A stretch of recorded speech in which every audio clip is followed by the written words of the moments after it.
이번 시간에는 비례세와 누진세에 대해서 살펴보도록 하겠습니다. 한국헌법 제59조에는 다음과 같은 조문이 있죠. 조세의 종목과 세율은 법률로 정한다. 비례세와 누진세는 세율과 연관이 있겠죠.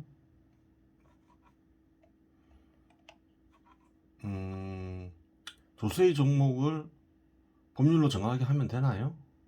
안 되겠죠. 왜 안 되나요? 저번 시간에 언급했죠. 조세의 종목은 얼마든지 만들 수가 있는 거죠. 그러다 보면 어떤 일이 생기나요? 이런 이유 저런 이유로 종목을 만들고 세금을 걷다 보면 그래요. 사회 구성원들이 삶이 어려워질 수가 있죠. 세금이 자꾸 커지다 보면 그래요. 사회 구성원들은 써야 할 소득을 씀으로써 살아가고 있잖아요. 그래요. 쓸 수 있는 소득을 뭐라는 게 보통 가처분 소득이라 하죠. 가처분 소득이 줄게 되겠죠. 그래요. 세금이 자꾸 커지다 보면 어떻게 될까요? 그 사람은 필수 생존수단을 소비해야 되죠. 소득을 얻어서 사죠. 현 시대에서는 소득으로 화폐를 얻잖아요. 화폐를 가지고 생존수단을 사잖아요. 옷이나 음식이나 식량이나. 그리고 또 필수적으로 욕망 충족 수단도 구매하잖아요. 세금이 자꾸 커지다 보면 그래요. 생활이 어려워질 수 있는 거죠. 그래서 어떤가요? 조세의 종목과 종목을 법률로 정할 수 있다라고 하면 안 되는 거죠. 어떻게 해야 될까요? 세금에는 뭐만 있으면 된다 했나요? 개인소득세, 법인세, 관세만 있으면 된다 했죠. 그래요. 그럼 이렇게 하면 되잖아요. 조세의 종목에는 개인소득세, 법인세, 관세만 있다. 그 외의 세금의 종목을 정할 수 없다. 조세의 종목을 정할 수 없다. 그렇게 그렇게 정해져야 되는 거죠. 잘못된 그래요 조항인 거예요. 지금 한국 보세요. 지금 국세만 하더라도 소득세, 법인세, 부가가치세, 상속세, 개별소비세 엄청나게 많죠. 뭐 증권거래세, 인지세. 지방세를 보세요. 지방세도 종류가 엄청나게 많죠. 취득세, 등록면허세, 레저세, 담배소비세, 지방소비세. 개인소득세, 법인세, 관세만 남겨놓고 다 없어져야 되는 거죠. 그래요. 중앙정부가 있고 지방이 있으면 서로 나눠 먹게 하면 되는 거죠. 거둔 세금으로. 그렇게 되는 거고. 한국도 갈 길이 뭔가요? 다 없애야 돼. 대부분 다 없애야 되겠죠. 이 세 개 빼고. 어떻게 없앨 수 있나요, 이거를? 그래요. 골치 아파진 거죠. 그래서 시간을 두고 부작용 없이 없애야 되겠죠. 없애다 보면 이런 얘기가 나올 수 있잖아요. 부족한 세금은 어떡하라는 거냐. 뭐 절약하면서 그러니까 절약하는 건 당연하겠죠. 세금 함부로 쓰면 안 되잖아요. 꼭 필요한 세금은 소득세나 개인소득세나 법인세, 관세로 걷어야 되겠죠. 뭐 주로 개인소득세, 법인세가 되겠죠. 관세는 어떤가요? 비중이 작죠. 지방세 빼고 국세만 보더라도 국세는 285조인데 관세는 7조밖에 안 되잖아요. 비중이 작아요. 그렇게 되는 거예요.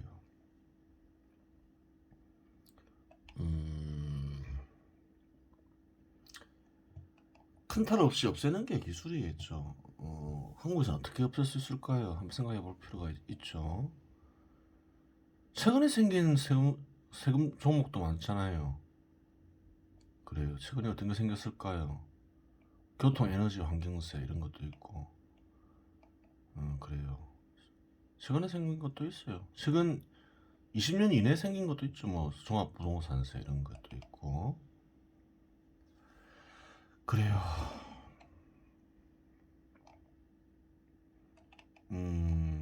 어떤 기술을 쓰면 큰 탈 없이 이 세계만 남기고 다 없앨 수 있을까요? 간단히 생각해 볼 수 있는 거는 한국에서는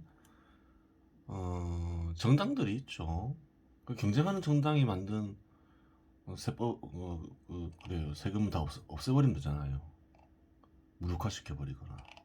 그것도 하나의 방법이겠죠. 그러면서 싹 정리를 해야 되겠죠. 그래요.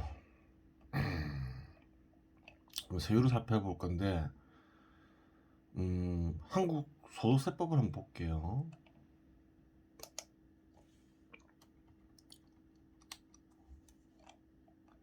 제55조에 보면 이런 게 나와 있죠. 과세 표준이라는 게 있고 세율이 있어요. 1200만 원 이하는 6%, 1200만 원 초과 4600만 원 이하는 72만 원 플러스 1200만 원을 초과하는 금액의 15%, 또 4600만 원에서 8800만 원 이하는 582만 원 플러스 4600만 원을 초과하는 금액의 24% 이렇게 되죠. 그리고 보면 예를 들어서 3억 원 초과 5억 원 이하는 9,460만 원 플러스 3억 원을 초과하는 금액의 40% 이렇게 나와 있죠. 그래요.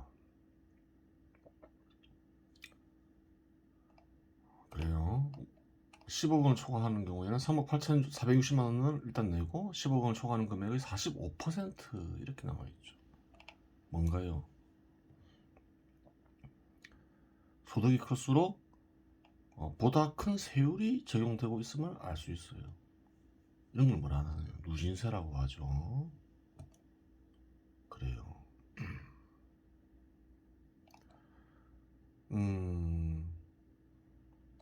소득이 커지면 커질수록 세율 높이면 어떻게 될까요?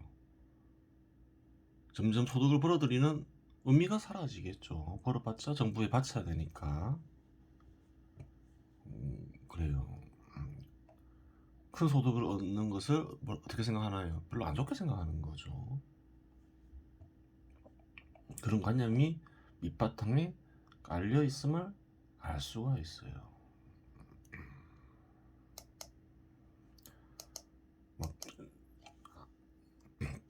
잘못된 생각이겠죠. 잘못된 생각은 맞아요. 왜 그럴까요? 우선 이런 식으로 하는 게 맞나요? 금액에 따라서 세율을 정하는 게 맞나요? 틀렸나요? 올바른가요? 그렇다는 건가요? 그렇대겠죠. 우선 왜 그런가요? 가계생활 현황표죠. 예전에 한번 설명했죠. 가게마다 어떻다했나요? 구성원 수가 다르죠. 구성원 수가 다르면 필요한 금액이 다르다 했죠. 2020년 자료 같은데 1인 가구는 어떤가요?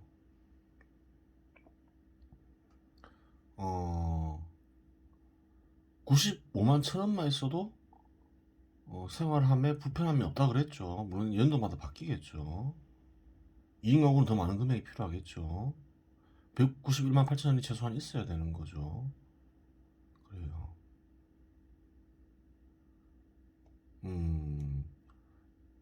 그러니까 금액이 작다 해서 가난하게 사는 게 아니라는 거죠.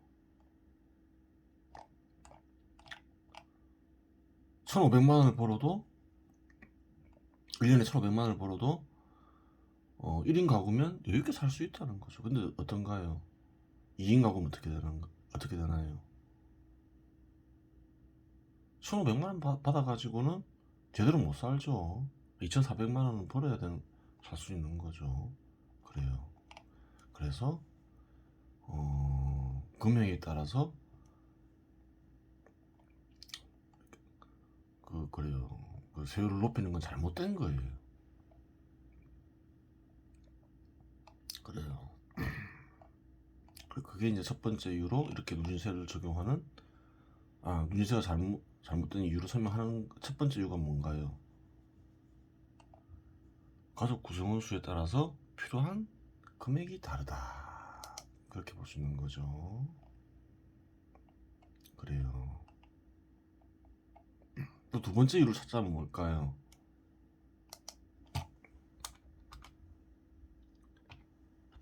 현 시대는 어떤가요? 신분제도가 없잖아요. 그래요. 그러면 사회 구성원들 사이에는 권리와 의무가 있죠. 권리가 있어요. 국가에 대한 권리와 의무가 있어요. 그럼 사회 사이의 구성원 사이의 권리와 의무는 어때야 될까요? 달라야 할까요? 동일해야 된다는 거예요. 그래요. 이런 식으로 소득이 많다 해서 수요를 높이면 어떤가요? 소득을 많이 버는 이에게 의무를 많이 부과하는 게 되는 거죠. 많은 의무를 부과하게 되는 거죠. 그러면 어떻게 해야 되나요? 정의로운 사회가 되려면, 그렇게 하려면 보다 많은 권리를 줘야 되는 거죠. 의무를 많이 부담시켰으니까 권리도 많이 줘야 될 거 아니에요. 그러면 어떻게 되나요? 사회가 신분제 사회가 되어버리는 거죠. 그렇잖아요. 그래요. 그래서 권리와 의무는 동일한 것으로 하기 때문에 사회 구성자 사이의 권리와 의무는 동일한 것이기 때문에 그래요. 누진세는 신분제도를 부정하는 사회에서는 어울리지 않아요. 그래요. 그렇게 되는 거예요. 그러면 어떻게 세금을 부과하면 될까? 그 부분에 대해서 살펴보도록 하겠습니다. 가정을 해볼게요. A의 1년간 소득은 5억 원, B의 소득은 5천만 원이라 할게요. 둘 모두 가족 형성하지 않은 개인이라 할게요. 조건이 똑같다 가정할게요. 정부가 두 명에게 필요로 하는 세금은 1억 원이라고 가정을 할게요. 그러면 권리와 의무가 동일하니 동일한 금액을 세금으로 거둘 수 있다라고 생각할 수 있잖아요. 그럼 어떻게 될까요? 그러면 A에게 5천만 원 부과하고 B에게 5천만 원 부과해야 되겠죠. 그러면 B는 어떻게 되나요? 1년간 소득을 5천만 원 얻었는데 5천만 원을 세금으로 내면 어떻게 되나요? 생존이 불가능하죠. 생존에 필요한 것을 어떻게 했나요? 화폐로 소득을 얻어서 시장에서 구매해서 생존하고 있잖아요. 근데 5천만 원 세금 다 내버리면 어떻게 해요? 생존이 불가능하죠. 그런 식으로 세금을 거두면 어떻게 될까요? 사회가 붕괴하겠죠. 그래요. 그래요. 비 같은 사람이 생산에 많이 종사하고 있을 거 아니에요. 그런 사람들이 필요하잖아요. 그런 식으로 세금 걷어버리면 사회가 붕괴해버려요. 그래서 동일한 금액을 세금을 거둘 수가 없어요. 이건 잘못된 거예요. 그럼 동일한 비율로 한번 세금을 거두어 보도록 하겠습니다. 5억 원 곱하기 X, 5천만 원 곱하기 X.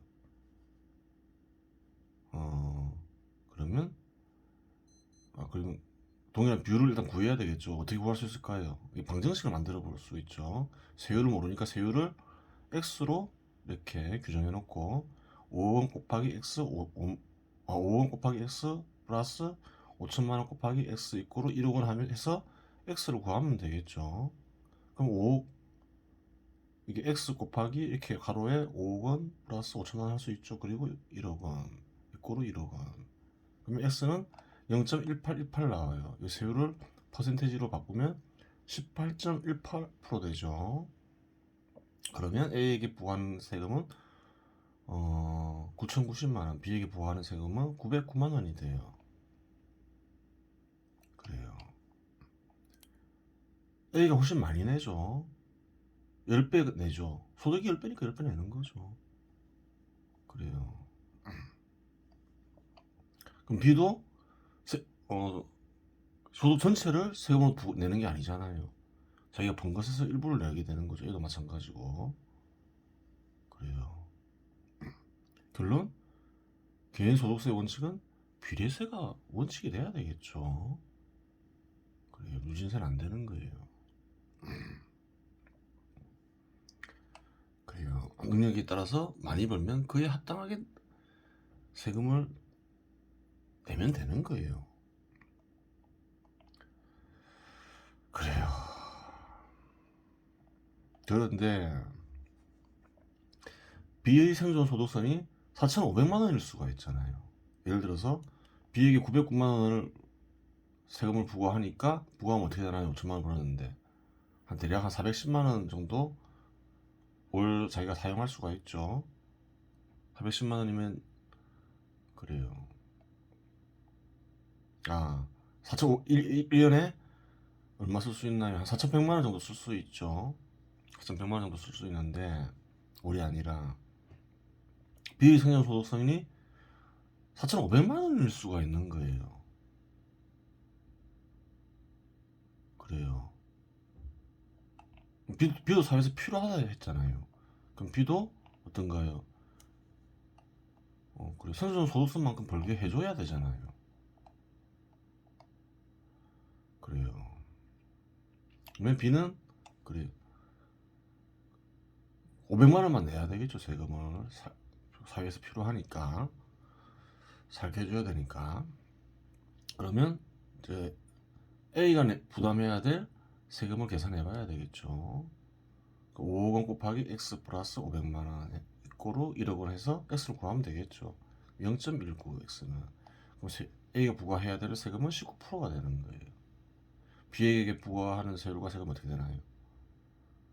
그럼 A가 우선 A가 A에게 부과하는 세율과 세금은 19% 9,500만 원이 되죠. B에게 부과하는 세율과 세금은 어떻게 되나요? 10%와 500만 원이 되겠죠. 그렇게 되는 거예요. 그래요. 어쩔 수 없이 A가 지불해야 될 세금의 일부를 B가 지불할 수밖에 없는 거겠죠. 그래요. 원칙적으로는 그래 소득세는 비례세가 원칙인데 비례적으로 거둬야 되는데 어쩔 수 없이 A에게 추가적으로 부과할 수밖에 없어요. 그래요. 그럼 이렇게 생각할 수 있잖아요. B는 돈을 다 쓰고 자기가 버는 돈을 다 쓰니까 재산을 모을 수 없지 않느냐. 소득을 통해서 재산을 모을 수 없지 않느냐. 이 경우 도대체 어떻게 해야 되냐. 소득으로 재산을 모을 수 있어야 되지 않겠느냐. 따라서 A가 좀 더 세금을 부담하고 B가 그래요. 재산을 증식할 수 있게 해야 된다. 이런 주장이 나올 수가 있어요.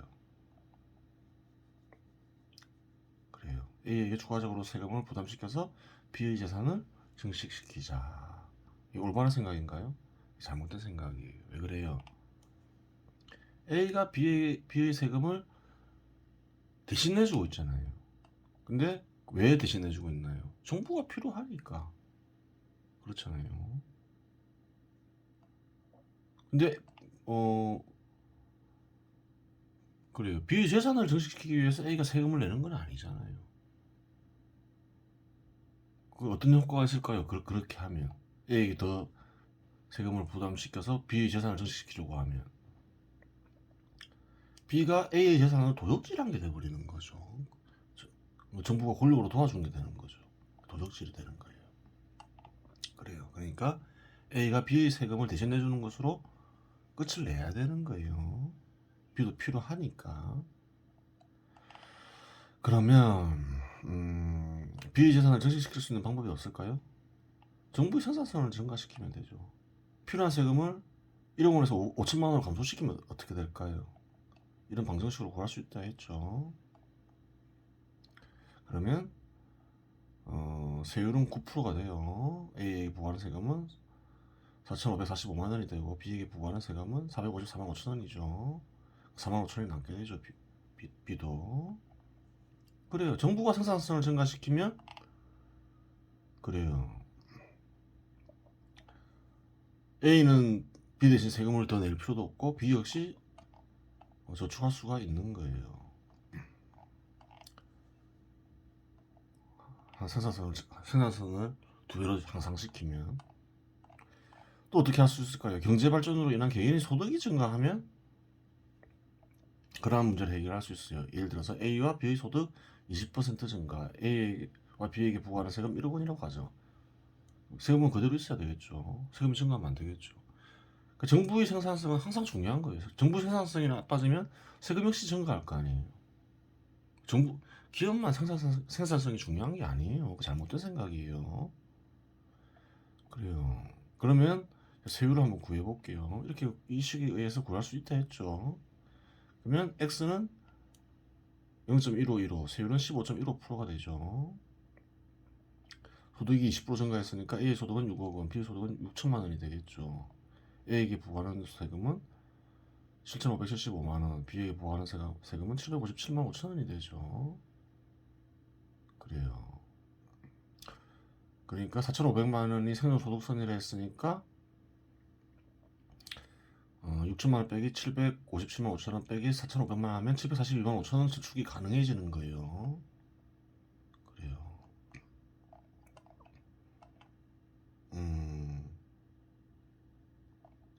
그래요. 그럼 직관적으로 뭘 할 수 있나요? 정부의 생산성을 2배로 증가시키기가 쉬울까요? 어렵겠죠.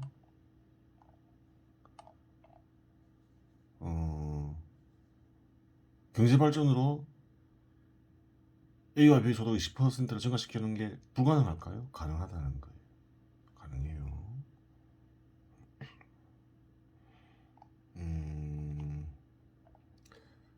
그럼 비교를 한 건데, 그러면 이제 정부 생산성 증가와 개개인 소득 증가 비교를 해볼 수 있겠죠. 정부의 생산성을 2배로 증가시킨 것과 동일한 효과를 거두기 위해서 개개인 소득을 어느 정도 증가시키면 될까, 이렇게 그걸 한번 구해볼 수가 있겠죠. 식으로 이렇게 방정식을 만들면 돼요. 그러면 어떤 결론이 나오냐면 위에서 가정한 것과 조건은 똑같아요. 그러면 대충 한 1.08, 그러니까 한 8% 증가시키면, 가정한 조건에 따르면 8%만 증가시키면, 그래요, 정부 생산성이 2배 증가한 것과 동일한 효과가 나와요. 그렇게 구해져요. 그래요. 8.27% 증가하면 또 세율은 16.79%가 돼요. 그러면 이제 어떻게 되나요? A 같은 경우도 세금을 덜 내게 되는 거죠. 그래요. 발전함으로써 어떤가요? A와 B 모두 효과를 보죠. 그럼 그게 실제로 가능하냐, 이거를 한번 확인해 볼 필요는 있겠죠. 경제 발전과 소득. 보세요. 2015년에서 2020년 사이에 총투자는 15% 증가했다. 2010년에서 15년 사이에 총투자는 30% 증가했다. 투자가 계속 증가했으면 알 수 있죠. 좀 과거부터 보면 1995년부터 2000년에 34% 증가했다. 2000년에서 2005년에 보면 46%가 증가했다. 2010년에서 15년에 2005년에서 2010년 43% 증가했다. 2010년에서 15년에 30% 증가했음을 알 수가 있는 거죠. 투자가 증가했다 해서 개인이나 가계 소득이 증가하는 건 아니죠. 똑같은 소득만 보장하는 그 투자만 계속 이루어지면, 그래요, 개인이나 가계 소득이 증가하지 않을 수 있는 거죠. 그럼 뭘 봐야 되나요? 생산성도 한번 봐야 되겠죠. 1인당 국민 총생산 1995년에서 2000년에 보니까 1990년에서 95년 보니까 89% 증가했음을 알 수가 있죠. 95년에서 2000년에 오히려 감소했어요. 마이너스 한 3% 정도. 2000년에서 2005년에는 58% 증가했음을 알 수 있죠. 2005년에서 2010년에는 20%가 증가했음을 알 수 있어요. 그래요. 그럼 가계 평균 소득도 증가했겠죠. 그래요. 2005년에서 2010년에 한 6%, 2010년에서 15년에 17%, 2015년에서 20년에는 24% 증가했음을 알 수가 있죠. 그래요. 경제 발전하게 되면 소득이 증가할 수 있어요. 8%가 아주 불가능한 건 아니에요. 열심히 노력하면 10% 20%도 달성할 수 있겠죠. 그래요. 90년에서 95년 사이에는 90% 달성했죠. 89.60%. 그래요. 그래요. 가계소득은 아니고 1인당 국민 총생산 1인당 국민 총생산이죠. 그래요. 그렇게 되는 거예요. 법인세율은 어떤가요? 그 법인세율도 보니까 한국은 어떤가요? 2억 원 이하는 과세표준의 100분의 10% 낸다는 거죠. 과세표준에서 2억 원 초과해서 200원 이하는 2천만 원 플러스 100분의 20, 2억 원 초과하는 금액의 100분의 20. 그래요. 200억 원 초과 3천억 원 이하는 39억 8천만 원 플러스 200억 원 초과하는 금액의 100분의 22. 그리고 3천억 원 초과하는 100분의 25. 누진세가 적용되고 있음을 알 수가 있는 거죠. 그래요. 저번 시간에 기업은 삶이 터전이니 세금은 최대한 낮아야 한다 이렇게 얘기했죠. 근데 기업이 소득을 벌어들이는데 장애를 일으킬 필요는 없겠죠. 삶의 터전이니까 소득을 많이 얻는 것에 대해서 불이익을 줄 필요가 있을까요? 그럴 필요 없잖아요. 왜? 기업이 자꾸 커지면 어떻게 되나요? 소득과 직장이 증가하겠죠. 직장이 늘어나고 그래요. 소득이 증가하는 거죠. 많은 소득이 개인과 가족에게 돌아가겠죠. 기업이 커지는 것에 대해서 나쁘게 생각할 필요가 없는 거예요. 그래요. 그러니까 의미가 없다는 거예요. 작은 기업은 더 커져야 되고 더 큰 기업은 더 커져야 되고 그게 좋은 거예요. 나쁘게 봐서는 안 된다는 거예요.